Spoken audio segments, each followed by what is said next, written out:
Welcome to the ChangeMakers podcast. I'm your host, Jeremy Park. This podcast is produced by City Current. We're honored to bring you inspiring stories of individuals who are making a difference, who are powering the good.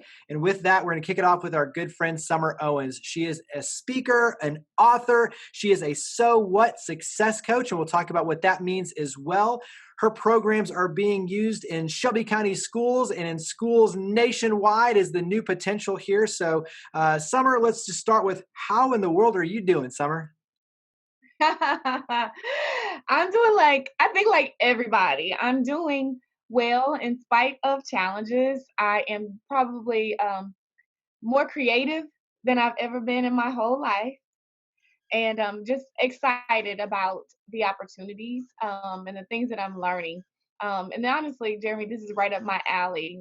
Life has been crazy, but so what? And everything that I stand for is about pushing through obstacles and learning how to work through challenges. And so this is just a test of my message. That's a great way to look at it because, so much of your message, to your point, is taking difficult situations and challenges and saying they don't have to define you. You can be successful. And so to your point, yes, this is the perfect example of a challenge that we're all in, and yet we can still find success. And to your point, really being creative.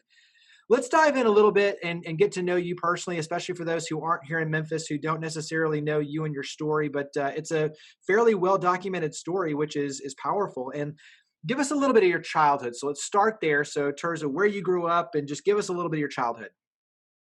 Okay, yeah, I am from Jackson, Tennessee. And I'm originally from Bolivar, Tennessee. So people from West Tennessee will really know. But from Bolivar, Tennessee, and then I moved to Jackson when I was in kindergarten. And I grew up there, got a scholarship to the University of Memphis, and I've been in Memphis ever since. But before I came to Memphis, I became a teen mom when I was 15 years old in my the summer before my sophomore year of high school. I actually got pregnant as a result of rape. A family friend forced some stuff on me, and I got pregnant. But I persevered. I pushed myself, and I graduated from high school. Graduated number 8 in my class. I was about to say, you didn't just graduate; you graduated at the top of your class, and most likely to succeed in everything too. I was, and I was really grateful that my classmates didn't count me out, and they saw potential in me. They saw how hard I was working. They didn't judge me, and they loved me, and they loved my son, and really supported me and encouraged me. And so did my teachers and administration for the most part. And I earned a full scholarship to the University of Memphis when I moved here with my son, 1997. I'm like, these years are going by really quickly. And so I came to the University of Memphis and I got involved right away. I came on the Emerging Leader Scholarship, which is a scholarship that encourages you to be involved in different organizations on campus. That was right up my alley because I did the same thing in high school, even with my son. I was involved in a number of organizations. One I was most proud of, I was the editor of the yearbook staff. So I was a writer, researcher even back then. But I came to the University of Memphis and did my 4 years there and was a leader on campus, had my son by my side. I graduated magna cum laude from the University of Memphis, and I was Miss University of Memphis.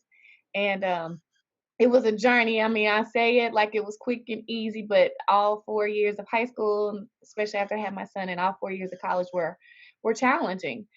Even in college, I had an internship for Embassy Suites Hotels or Hotels Corporation. And I was there even when they changed from Promise to Hilton. So I was part of that. Then I graduated, like I said, and I got a job with the Memphis Grizzlies, which was probably the most exciting place that you could be at the time if you lived in Memphis, because it was the year that they came to Memphis, their first year here. And so I started my career with the Memphis Grizzlies. So I could go on, but I'll let you get in there. Yeah, I was about to say, because there's so many layers to this story. And let's back up because I want to cover some important ground, I think, especially for listeners, for some really important topics. Let's go back to, like you said, someone that you knew in your family, family friend, and the rape. Were there any signs or things? So when you're talking to other young girls and you're talking about, hey, here's how to protect yourself. talk about kind of what you saw looking back, obviously, and if there was anything that you can share as a lesson learned to help other young girls who could potentially be in a similar circumstance. Sure. Um, and for young men too. So Yeah.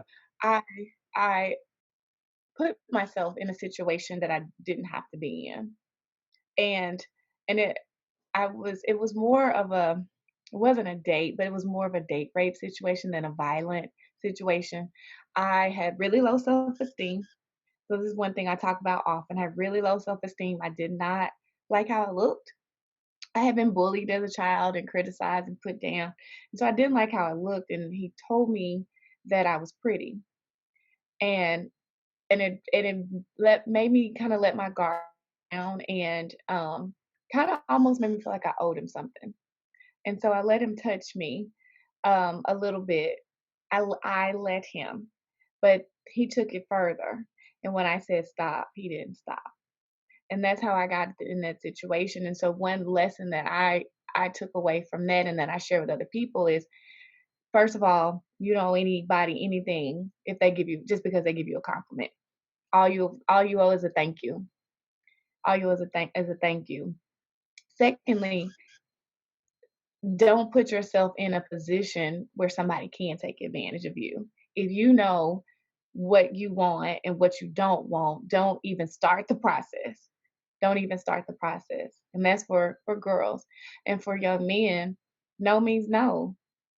No matter how far in the process you might be, once no is said, then you have to respect that. Um, and it's a ton of lessons that I take from that. There's a lot of things that I could have done during the situation, before the situation, during and after the situation, that I've learned from it. But that's the key. I think in a lot of challenges in our life is, first of all, you need to avoid them.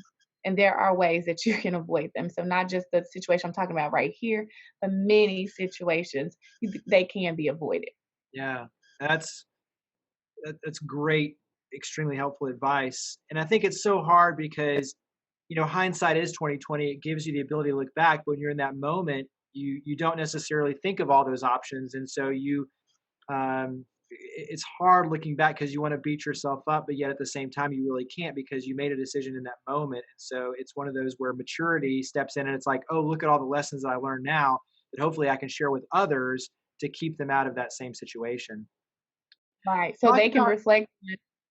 Yeah, I go was ahead. just saying, so for the young people who read my book and read my story, when they get in a situation like that, because a lot of people will, probably I would even say most young people will end up in a similar situation. They can at least reflect on, well, this is what she did, this is what she should have done, and this is what I would have done. So now they're thinking about it beforehand. And these are the consequences of what she did. So I really need to think about what I do in this situation.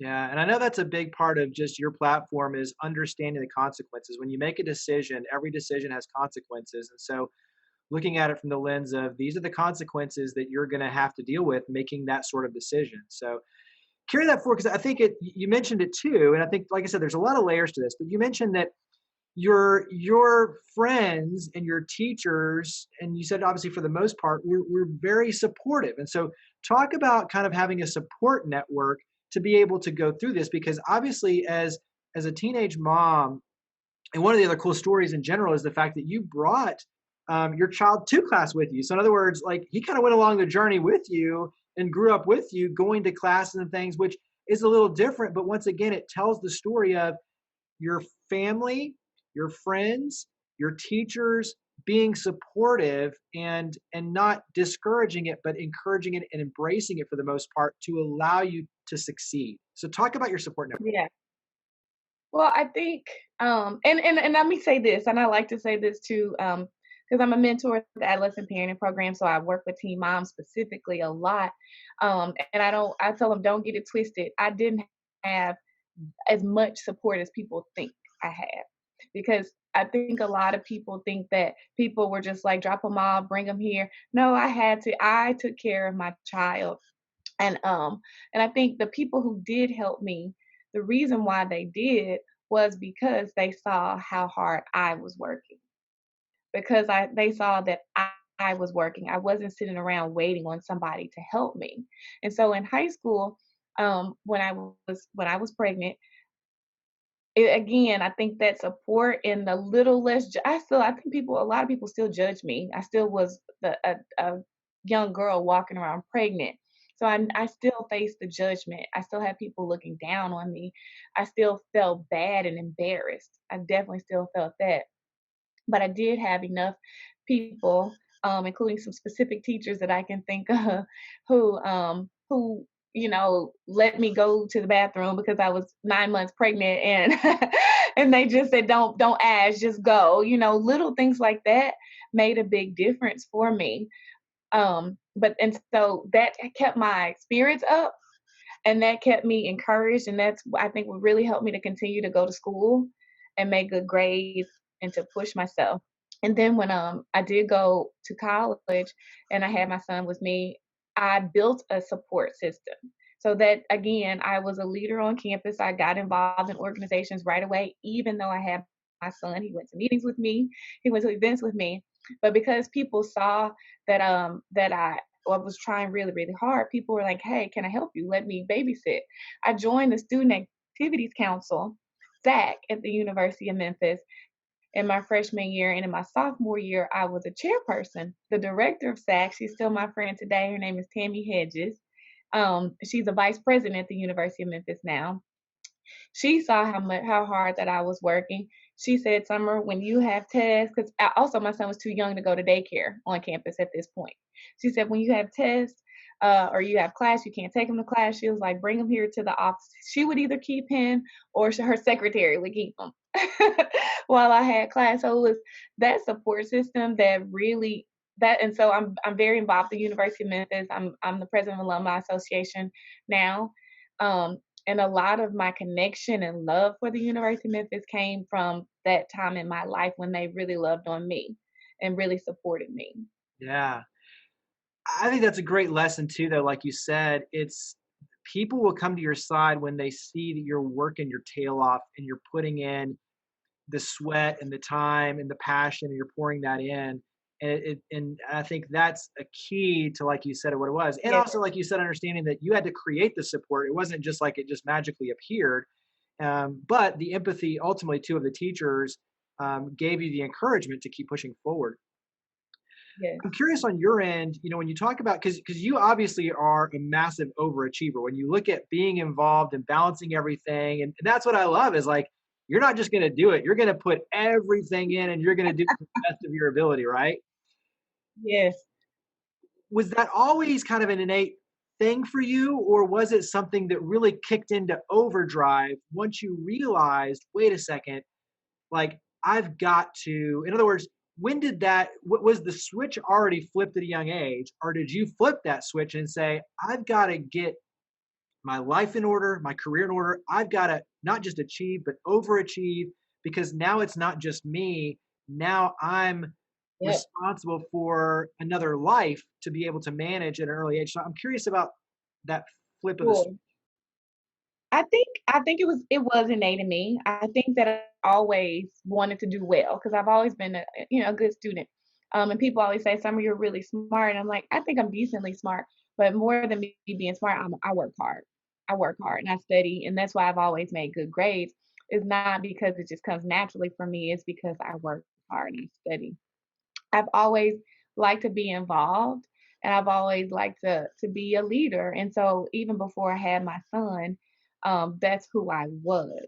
But once I got pregnant, a couple things happened. So one, like you said, it was something in me that said, "Okay, now I really got to make it. I really got to do well." Because I got to take care of my son. I was probably like a lot of people, even as a young person, probably judged teen moms and single moms, and because I saw statistically what was actually happening, a lot were on welfare or lived with other people, didn't have the life that I wanted to have. And so I said, "No, that won't be me. I'm going to work hard and I'm going to have any and everything that I want in my life. I'm going to provide for my son, for myself." And so I went into overdrive on that. And to be quite honest, Jeremy, the other side of that was I had so many people judging me and looking down on me and doubting me. And so we talked about the support system I had. I did have people who were supporting me and people who were encouraging me, but I also had a lot of people who were judging me. And so I said, I'm gonna show you. What's the saying? The best revenge is success, or the best way Mhm. to, to get your "I got you" is to have success? Yes, and so, I have the negative and the positive motivation, right? So either way it goes, I'm like, okay, you're gonna see I'm going to be so much more than just the girl with the baby. Yeah. And so yeah, that's where it came from.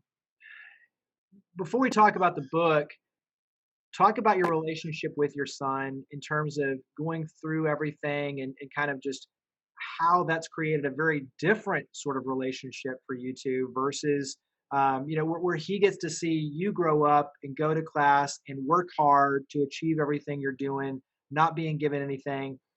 How has that changed for you two?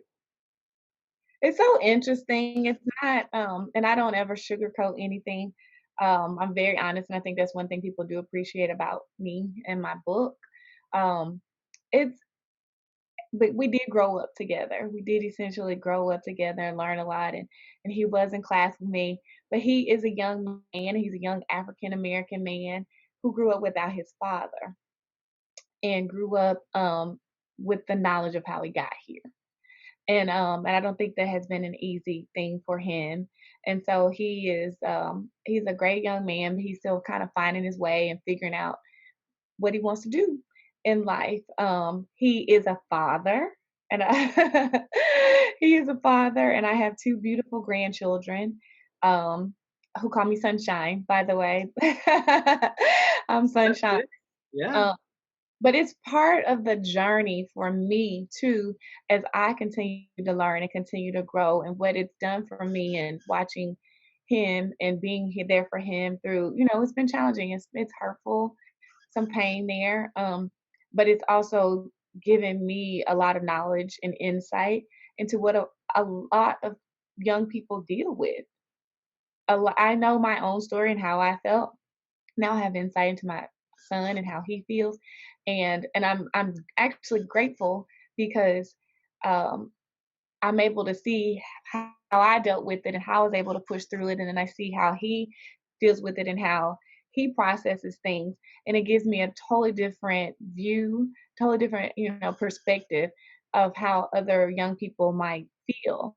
And so it has really shaped the work that I do and the way that I work with young people, because I'm able to understand the hurt and the pain and the disappointment on a whole other level because of what I've been able to experience with my son.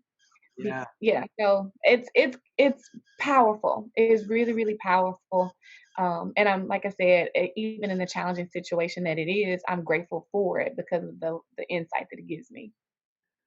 What's interesting about that is it just goes to show once again that you know you you know somebody on the surface, and like the first level or second level, but then you start really digging deep, and to your point, you don't realize, like you said, the fact that he grew up without his father, and knowing the situation, and what does that really mean versus just him growing up with his mom and going to class and being, that sort of a, in other words, that side of the coin. You don't see the other side of the coin, which is the emotional scar and the things that he has to process through to be able to be the whole person that he is. And so I just think that with anything, there's so many levels and depth to everyone's story, and you just don't know until you really start putting yourselves in their shoes, what they're going Absolutely, through, and how they're processing and what they're dealing with. absolutely. Talk about your book, because this also leads to a lot of the speaking that you do and the curriculum that we'll talk about here in a second with the schools. But um, on your end, give us it's Life After Birth, a memoir of survival and success as a teenage mother. So talk about the book, and then you've got a lot more publications on your end now too. So talk about you being an author. Yeah, so I never thought I would be. So even though I told you I was the editor of the yearbook staff, I did a lot of writing for the yearbook, and I like writing.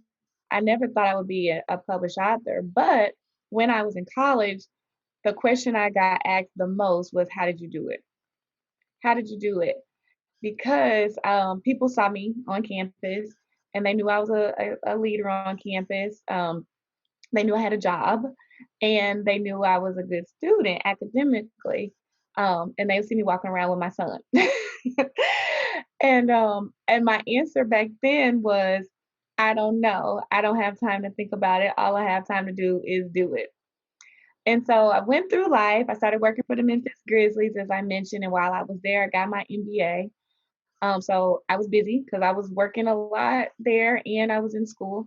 And then I went to work for Service Master after I got my MBA. And while I was at Service Master, I traveled a lot, which was very challenging. Being a single mom, my family's not here. Um, and so I didn't stay there long. Then I went to work for FedEx, and FedEx is where once I was there, I kind of finally had the sort of work life balance that I really wanted because I didn't work nights, I didn't work weekends, I didn't travel unless I wanted to, and it was sort of the perfect situation. And so it was then that I picked up what I'd started in college. I was like, I'm going to write about it, um, write about how I did it. And I had written an outline in college. I just wrote an outline in college, but then I started to actually write the book once I was at FedEx. Uh, and it was also at that time that I was going through a divorce because along the way I got married. But it was at that time that I was going through a divorce, and so writing is very therapeutic for me. And so I started writing, and I finished the book in a couple of years. It had been in me for probably close to 10 years, but I finally finished in a couple of years. And the book did something that I hadn't expected. When I started to write the book, I was writing it mainly because I wanted teen moms to see that they did not have to drop out of high school and that they could go to college or get some type of post secondary education. Because statistically, most will drop out of high school, and statistically, most will not get a post secondary education. And I wanted to see for them to see my story, so people would see me with my son, and I had a nice car and I had a nice house, and think, oh, she doesn't understand. But I wanted them to see my full story, see me as a little girl wearing my mom's clothes because she couldn't afford to buy me clothes, and the decisions that I made along the way that got me to the place where I was able to take care of myself. And then I also wanted young people to see how I ended up in a situation where I got pregnant so that they could avoid that situation. And so the book, it was amazing because I just wanted to write it and hopefully a few young people will read it and be impacted by it because I love my job at FedEx and I just wanted to write the book, share the book, and continue my work. But the book just took off. CNN, Headline News picked it up, and the 700 Club picked it up, and flew me out, and local media picked it up, and schools started calling me and wanted me to come and speak. And naturally, I'm a shy person. Um, but I was like, okay, I want to sell this book. Let me get out here and talk. And it changed my life because every time I would speak, I would have people, students, teachers, adults, it didn't matter, lining up to talk to me afterwards. And I'm like, what is this? And this was on my lunch breaks. This was on my lunch break. And I eventually got to the point, Jeremy, where I got back to work, a job that I loved because I absolutely loved my job at FedEx. But I would get back and I was like, I gotta hurry up and do my FedEx work so I can figure out how to get in front of some more people. And then after it was in 2000 and um 13, look, these years are going by so fast, when FedEx offered a buyout and I qualified to put in for the buyout. I'm like, I think now's the time because I knew I'm like, I found my calling, found my purpose. This is why I've gone through the things that I've been through in my life, the sad things, the painful things. And this is why I've had the success that I've had so I can show people they can do this. And I said, I'm at FedEx. I have this great job. Somebody else deserves this great job. And I need to be spending my time talking to people. So I put in for the buyout. A lot of people think I got it, but I did not. Really? I did not get the buyout, and I never will forget. So Lori Tucker, You may know her. You know She was well. the senior vice president. She was senior vice president at FedEx, and I told her this story too. So the day before, or the night before, I found out that I did not get the buyout, and I saw her the next day at the Women's Foundation luncheon. Um, and she came up to me and she said, "Summer, I saw something you posted on Facebook." And my heart dropped because I'm like, oh my gosh, I didn't even know you were my friend on Facebook. That was my first thought. And she said, "Did you get the buyout?" And I said, "I didn't." She said, "You're leaving anyway, aren't you?"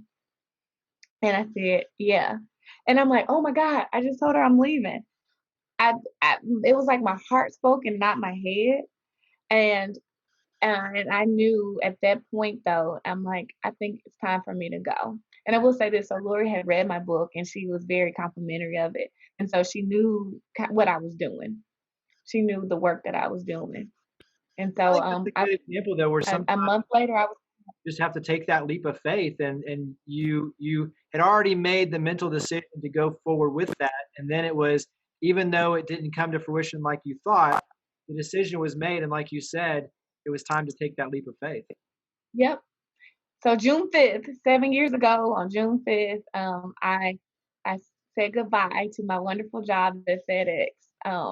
And I've been a full-time entrepreneur since then. So let's dive into you as a speaker, and then obviously this program that is with Shelby County Schools, and now really leading you in some exciting new directions where this is something that school districts all around the nation can work with. So talk about being a speaker, and then this program for schools. Sure. So, I discovered the career of speaking while I was at FedEx because people kept asking me to speak. Uh, and then so I started to do some research because I was getting really tired. So keep in mind, I was still a single mom at this time, and I had a full time job, but people were asking me to speak all the time, and I was loving it. I was loving it because I could literally see people's wheels turning while I was talking. It was like, what's going on? I'm just talking, I'm just sharing my story. And I'm like, okay, this is powerful. This is powerful. So I started to do some research and I saw, okay, I really, me as a normal person, I can have a career doing this. And so I met some people, I made some connections. I was invited to join the National Speakers Association, and I joined, started speaking. Then I had teachers, especially telling me all the time, Summer, the my students won't put your book down. And so I started selling books by the box, by classrooms, and teachers were telling me like their students were sneaking and reading, and I'm like, this is great. I had a couple of teachers telling me that students were stealing books out of their class, and like, this is awesome. They said, "Do you have a curriculum to go with the book?" I was like, yeah, sure." And so I got to work quickly on a curriculum. School started using the curriculum, and this is again, this is back still when I was at FedEx. Started using the curriculum. Then I had a fifth grade guidance counselor, professional school counselor, who had been using the curriculum that I created for 3 years. 2 years with her fifth grade girls, and then the third year she incorporated the boys. She said, "Summer," she said, "this would be perfect for Common Core." And I said, "What's Common Core?"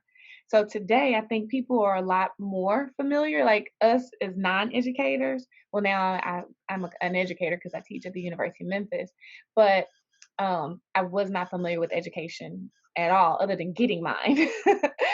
uh, but now more people are familiar with it. But at that time, I didn't know, so I started doing some research, and I partnered with, or I actually worked with the Memphis City school teacher at the time to help develop a curriculum that incorporates the Common Core State Standards for English Language Arts.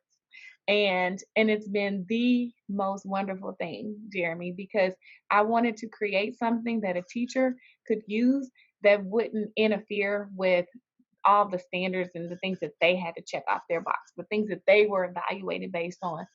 Um, but at the same time, I was a parent, or I am a parent, but I was a parent of a student at the time. And I worked with young people, and I know they don't care about learning if they don't think you care about them, or if the material is not interesting to them. And because the teachers were telling me the students, boys and girls, I clarify that, were really into my book and really into my story. And I knew that they were learning all kinds of things because I talked about being bullied as a child. I talked about having low self-esteem, talked about, of course, how I got pregnant, when I got pregnant, how I got through that. But I also talked about starting my first job in high school and buying my first car in high school and how I got a scholarship to college and how I started my career, how I bought my first house, all those things that are just life. I talked about boyfriends and wanting boyfriends and heartbreak and all those things that everybody deals with on some level. And so I was able to create a curriculum and a workbook, fifth grade version, a middle school version, and a high school version. So on all those different levels using the same book. So students were really into it because they could relate. They could relate, but it was also using those standards. And so they were also increasing their literacy skills and learning how to write. Writing is also incorporated in there. And so is journaling. So they're able to deal with their feelings and learn more about writing, increase their vocabulary. It's just all the things that are part of the English language arts standard. But it all comes from dealing with life and thinking Yeah. about life. Well, and I think sometimes too, you're putting it out there, and like you said, even learning how to buy your first car in high school, things like that. That in many cases, the youth aren't able to learn from their parents for a million different reasons, and so giving them the real world, finding their first job, dealing with all these adversities, bullying, all these things that can be very tough subjects, and then also too just learning how to do life, Right, adulting, uh, right, being able to put that in a form that comes from someone who's being authentic, but also has gone through challenges themselves. And in many cases, I feel like people want to know that you've taken the journey that they're taking and they're dealing with very similar issues. And so they respect you for that. And I think that that leads to the opportunity for you to have a voice and to really talk to them in powerful ways that many of us can't. Um, I what take it are, for granted. good? No, I just said, and I don't take that for granted at all. It's something that I think as a parent, and then I think a lot of this, my heart comes from being a parent, and like you just said, sometimes our parent can't teach for whatever reasons, and a lot of times, some of the things I'm saying are the exact same things that the parents are saying. They just need to hear from somebody else. And then in a lot of cases, it's the things that parents are not saying because they don't know to say it or they don't know how to say it. And so I take this as an honor and a privilege to have the opportunity to pour into the lives of young people who I feel like receive from me for whatever reason. It's a lot of different reasons, and it's a blessing too that I can use my story about being a teen mom to teach all these other lessons to young people who hopefully won't become teen parents, or if they do, they'll be successful teen parents. Give me something, and it can be, even more recent, like right now with everything we're dealing with the coronavirus and COVID-19, the pandemic. But what's something that it has been a powerful lesson in your life that you like to share, either through your speaking or your writing? But just what's one kind of powerful lesson outside of everything we've talked about, obviously, but just another powerful lesson that you've experienced that you like to share? Probably one thing that I think that a lesson that I take from everything is there, no matter how negative the situation is, there's something positive. And that can be hard. You might have to dig deep. You might have to dig deep, but in every negative situation, there is something positive that can come from it. So even in my situation, just and my situation is not just one situation, it's multiple situations within the situation, right?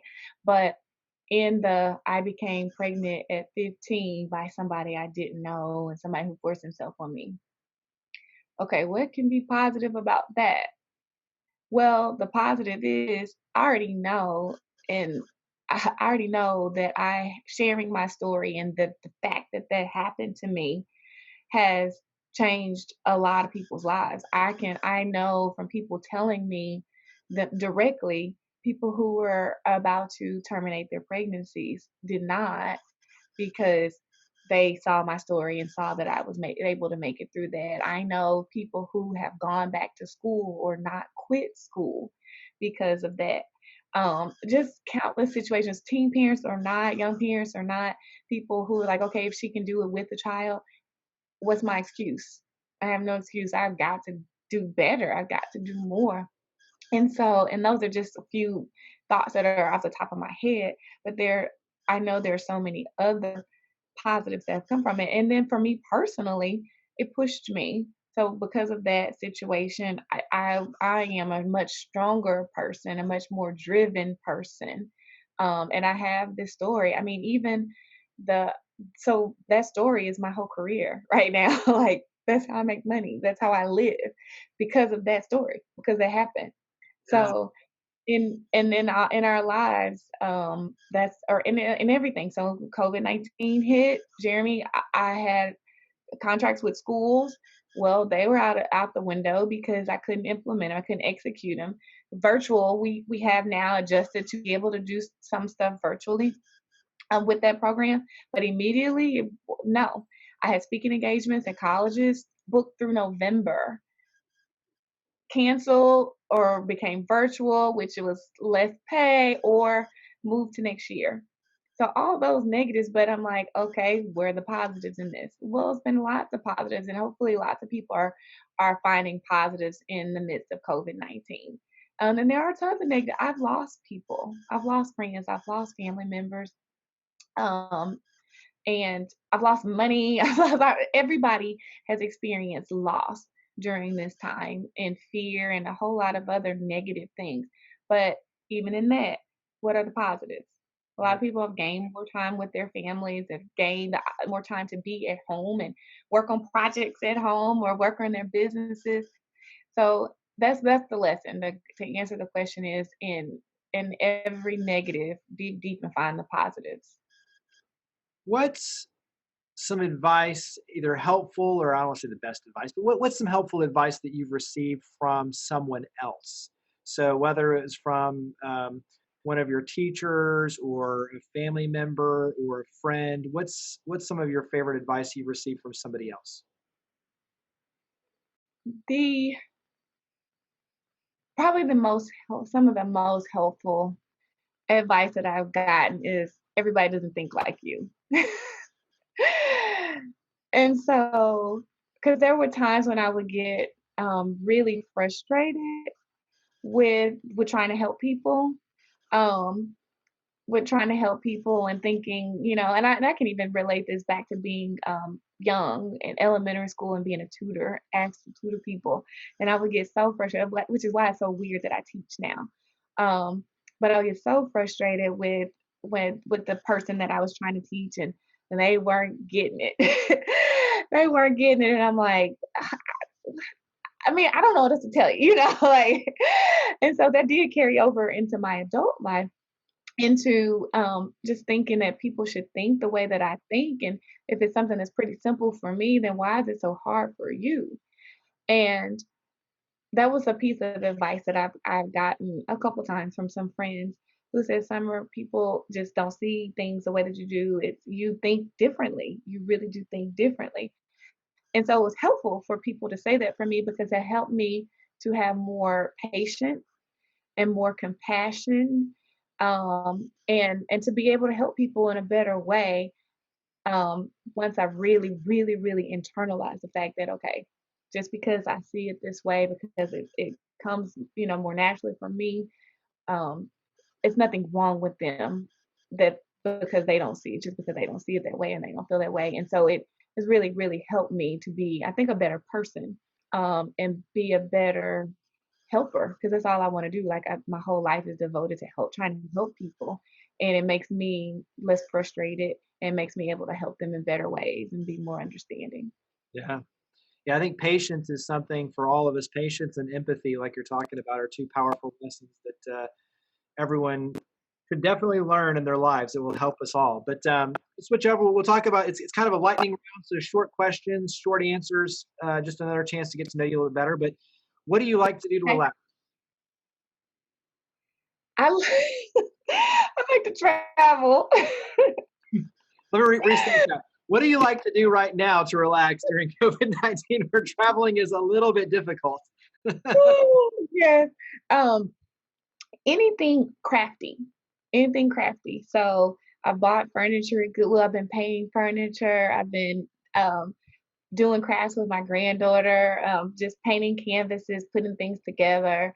So anything crafty. And here lately, I've been trying to do some gardening. I'm not that good at that, but uh, but anything artsy, crafty, decorating. I love decorating. So those kind of things are very relaxing, enjoyable for me.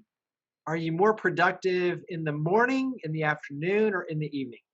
Afternoon, really more evening and even late night. So most people who know me and people who follow me on social media, like Summer's posting at 2, 3 in the morning. Yeah, that's not an auto post or anything, that's scheduled post. That's me. I'm up working usually late into the night. So mornings are not my best. Yeah. You and I are on the same thread for that one for sure. Um, so, what's a recent book you've read? Ah, so the book I'm reading right now, is How to Forgive When You Don't Feel Like It. And I can't even think of the author's name, I feel so bad, but, my counselor I'm in counseling, and I like to give shout out to counseling because a lot of us don't do that, and we should. Um, has me reading that book, and it's really helping me because, I'm very transparent, Jeremy. have a lot of challenges in my life, a lot of relationships that are not what I would like for them to be. So that's, a book that I'm working on because I'm always trying to be a better person, a more understanding person, a better person. The last book that I just completed though for like the fifth time is Think and Grow Rich. Mm, Um, and so I read that one every year. I read that one every year because it is a mindset book that is very important for me being an entrepreneur, yeah, especially entrepreneur. absolutely. What's a favorite restaurant here in town? We'll start with Memphis. What's a favorite restaurant here in town? I really like PF Chang's. And I haven't been there in a very, very long time or anywhere for that matter. But but I really like PF Chang's. But I don't What's your know. go-to meal at PF Chang's? So now I really like that. Look, it's been so long, I can't remember what it's called, but it's the cauliflower, that buffalo Oh, cauliflower yeah, yeah, that's good. that makes you think you're eating chicken. Yeah, yeah, yeah. I've Because I've I'm trying to be I healthier get that now. and I'm the trying. green beans. They're appetizers and they're amazing. They're really good. Yeah, Yeah. and I really like the lettuce wraps too. So yeah. All right, I like it. What's a favorite restaurant or place to go outside of Memphis? Hmm. Like, It's what's a so favorite you're destination? asking that, but I haven't been to restaurants in so long. I'm like, I haven't Well, just even thought about restaurants. what's a favorite destination? So what's a favorite city or country or where do you like to go? Well, this is my new favorite, and it's I've only been there once. So January, before the world went crazy with COVID-19, I was in Ghana for 2 weeks, Mm. in Accra, Ghana, and that was the most beautiful, amazing experience of my life so far. I got to experience all all aspects of Ghana. So I got to speak in the village to students in the village. I got to see nightlife. I got to go to the University of Ghana, um, beach parties, rooftop parties. I got to eat in the homes of three different people who were it's beautifully they were in education. Both of them have worked for the education, and one was the family of the person that I went to Ghana with. Um, I met some amazing people. I'm still connected to a lot of the people there. My book is in the school there, and I keep getting emails from the teachers there. They're reading with the students and said the students are loving my book in Ghana. I got to go to the Door of No Return, Cape Coast Castle, which of course was very, very sad and emotional. But it was a very important part of my life, my history, you know. It was just a very well-rounded trip, and I'm just grateful I had the opportunity to go there. So I would, yeah, that's the best trip I've ever had in my whole life. That's awesome. So, what is a favorite quote? And you don't have to obviously recite it verbatim, but what's something that inspires you? A favorite saying or quote? To whom much is given, much is required. And it really makes me yeah, emotional right now just saying it. But keeps me going to think about, and honestly, COVID-19, this is one of the positives I've gotten from COVID-19. I'm in my house right now, and I'm not in my house a lot normally. And so it's making me really, really, really appreciate my house. Um, and then not just my house, but all the blessings that I have in my life, all these things that I have in my life that I didn't have as a little girl, that a lot of the young people that I work with don't have and haven't experienced. And I'm really close to my grandmothers. One is 98 and one is 94. And I think about their lives and the things they didn't have in their lives, and not just things, but experiences. Like I just said, going to Ghana, and I've been to parts of Canada, and I've been to Europe. I've been like things that I've gotten to do that most people don't get to, and it just makes me so, so grateful. And I just think about my life, and I'm like, okay, how can I help other people to have, do, be all of those things if they want to? Yeah. You're very young and you're creating your legacy still every single day, but many, many years from now, what do you hope your legacy is? Not just here in Memphis, but at this point with what you're doing around the world. I hope it's just that, is that she used her life, her story, and her challenges to help other people get through their fears, to avoid them and to get through them.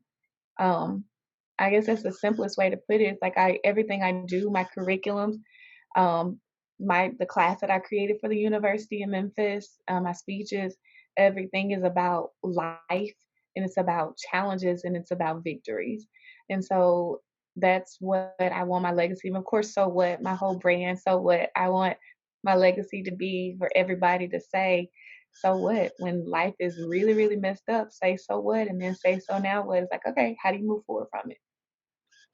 And I love that. So what? It's you know, the S dot O dot, because it also is Summer Owens too. So there's a lot of cool tie-ins with so what. So I love your creativity when it comes to what you're doing in your platform. Thank So you. wrap up and talk about where everyone can reach out. So for those colleges, universities, corporate events, all those that want to book you as a speaker. And obviously, right now, obviously, a virtual speaker is a huge opportunity. And then, obviously, for the schools and the school districts that want to work with you on the curriculum, and then those who want to purchase books, where does everyone go to follow your efforts and to reach out and to connect?